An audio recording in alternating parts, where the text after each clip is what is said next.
ನನ್ನ ಇತಿಹಾಸದಲ್ಲಿ ನಾನು ಕಾಳ ಚೇರ್ಮನ್ ಆಗಿ 5 ವರ್ಷ ಕಾಲ ಮಾಡಿರ್ತಕ್ಕಂಥದ್ದು ಫುಲ್ ಸ್ಯಾಟಿಸ್ಫ್ಯಾಕ್ಷನ್ ಆಗಿದೆ. ಅನೇಕರು ರಾತ್ರಿ ಟೈಮಲ್ಲಿ ತಿರುಗಾಡಿದ್ರೆ 2 ಗಂಟೆ 3 ಗಂಟೆ ತಿರುಗಾಡಿದ್ರೆ ಅದನ್ನು DC ನಮ್ಮ ಯಾರು ಮೇಡಮ್ ರತ್ನಪ್ರಭು ಅವ್ರು ಕರೆಸಿ ಹೇಳ್ತಿರು, ನಿಮ್ಗೇನು ಕೆಲಸ ಇದೆಲ್ಲ ರಾತ್ರಿ ಟೈಮಲ್ಲಿ ಹೋಗ್ತಿರೋದು ಲೈಟ್ ಹಾಕ್ಕೊಂಡು ನಾನು ಹೋಗ್ತಿದ್ದೆ. HKIDB ಚೇರ್ಮನ್ ಇದ್ದಾಗ ನಾನು ಸಹಿತ 5 ವರ್ಷ ನಾನು 6 ಜಿಲ್ಲೆದಲ್ಲಿ ಹಂಗೆ ಹೋಗಿ ಎಲ್ಲ ಕಡೆ ನಾನು ಮೀಟಿಂಗ್ಗಳು 3 ತಿಂಗಳು ಒಂದ್ಸಲ ಎಲ್ಲ ಜಿಲ್ಲಾ ಮಟ್ಟದಲ್ಲಿ ಮೀಟಿಂಗ್ಗಳು ಮಾಡಿ ಬರ್ತಿದ್ದೆ. ರೋಡ್ಗಳು ಕುತ್ತಿ ಹಾಕೊಂಡೋಗಿ ಡಾಂಬರ್ ತೆಗೆಸ್ತಿದ್ದೆ ನನ್ನ ಮೇಲೆ, ಅವ್ರು ಕರ್ಕೊಂಡೋಗಿ ಇಂಜಿನಿಯರ್ಗಳು ಇಬ್ಬರು 3 ಸಸ್ಪೆಂಡ್ ಮಾಡಿಸಿದ್ದೆ. 5 ವರ್ಷ ಹಂಗೆ ಮಾಡಿಸಿದ್ದೆ. ಆಮೇಲೆ ನಿಮಗೆ ನಮ್ಮ ಧರ್ಮಸಿಂಗ್ ಅವರು ಮುಖ್ಯಮಂತ್ರಿ ಇದ್ದಾಗ ನಾನು ಪೊಲಿಟಿಕಲ್ ಸೆಕ್ರೆಟರಿ ಆಗಿದ್ದೆ. ಬೆಳಗ್ಗೆ 6 ಗಂಟೆಯಿಂದ ರಾತ್ರಿ 11 ಗಂಟೆ ತನಕ ಕೆಲಸ ಮಾಡಿ ಯಾರ್ಯಾರು ಸಹಕಾರ ಆಗ್ತದೆ. ಈಗಲೇ ಆ ಪೊಲೀಸ್ ಆಫೀಸರ್ ಇವತ್ತು ರಾಜ್ಯದಲ್ಲಿ ಹೇಳಿದ್ರೆ, ಸರ್ ನಿಮಗೆ ಗೋಲ್ಡನ್ ಪೀರಿಯಡ್ ಅಂದರೆ ನಾವು ಸೋಣಿಸೋ ಸರ್ ಯಾವುದು ನೀವು ಒಂದು ಕಪ್ ಕಾಫಿ ಕುಳ್ಳೋದ ಮಾಡಿಕೊಟ್ರು ಅಂತ ಎಲ್ಲ ಅಧಿಕಾರಿಗಳು ನಮ್ಗೆ ಇವತ್ತು ಕೇಳ್ತಿರ್ತಾರೆ. ಆ 20 ತಿಂಗಳಲ್ಲಿ ಅದ್ರಾಗ ನಾನು ಯಾವ ಇದರಲ್ಲಿ ಕೆಲಸ ಮಾಡಿದೆ.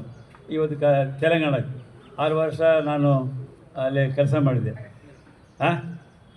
ಈ ಚೀಫ್ ಮಿನಿಸ್ಟ್ರು DCM 4 ಮಂದಿ ಮಿನಿಸ್ಟ್ರು 6 ಮಂದಿ MP ಗಳು HAL ಇವರು ನಮ್ಮ ಮನೆಯಿಂದ ಹೊಂಟ್ಬಿಟ್ವಿ ರಾಜಭವನ್ಗೆ ಹೋಗೋಣ ಅಂತ.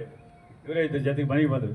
ನಮ್ಮ ರವಿಯಲ್ಲಿ ಹೊರಗಡೆ ಅಲ್ಲಿ HAL ಹತ್ರ ಹಿಡಿದು ಸ್ಪೆಷಲ್ ಫ್ಲೈಟು 2 ಗಂಟೆಗೆ 1:40 ಆಯಿತು. ಮನೆಗೆ ಊಟಕ್ಕೆ ಬರ್ತಾಯಿದ್ದು ಅಂತಂದು ನಾನೇನೋ ಫೋನ್ ಮಾಡಲೇ ಕೇಳಿ ಬಂದರು.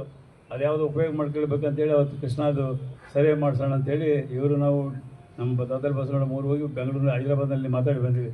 ಫಾಲೋಅಪ್ ಆಗಿ ಇರಿಗೇಷನ್ ಮಿನಿಸ್ಟರ್ CM ಕಿವಾಗ ಹಾಕ್ರಿ ಅಂತಂದರು.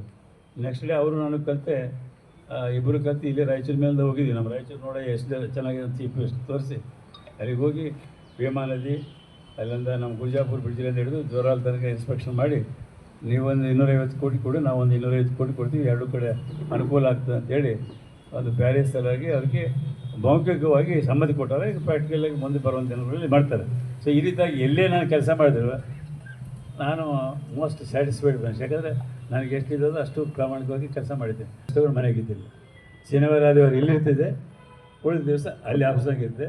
9:45 ನಾನು ಮನೆ ಬಿಡ್ತಿದ್ದೆ, ರೊಟ್ಟಿ ತಿಂದು 10 ಗಂಟೆಗೆ ಆಫೀಸಾಗಿದ್ದೆ.